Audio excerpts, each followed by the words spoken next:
Thank you. I do believe that we need a new bridge over the Columbia River, but we need greater accountability going forward. And that hasn't been there. And I tell you that so much money has been spent, we don't have much to show for it, is really a concern to people. And as as the current members of the Oregon delegation have said, it's going to be very important to have good cost information. It's not going to be easy to get funding for a project now. If we don't have more accountability, we won't get the project. We do need a bridge, we do need the jobs, but going forward, we need more accountability. I appreciate the question. I am convinced the bridge needs to be built. It ought to be built now. We've got folks out of work that need the jobs. Your question is, can it really be done? Can you get the money? I got to tell you, I'm an optimist. The money's going to go somewhere in this country. Why not to Oregon and putting the 200,000 people that we have out of work back to work? The trick is being able to go back there, build the kind of relationships you need to build in order to get that kind of revenue back to the state.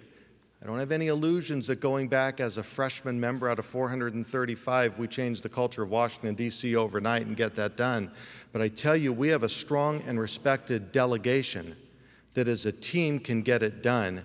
And I think I have just the skills in building the kind of relationships that are necessary to lend a hand to that team to get the money back here to Oregon.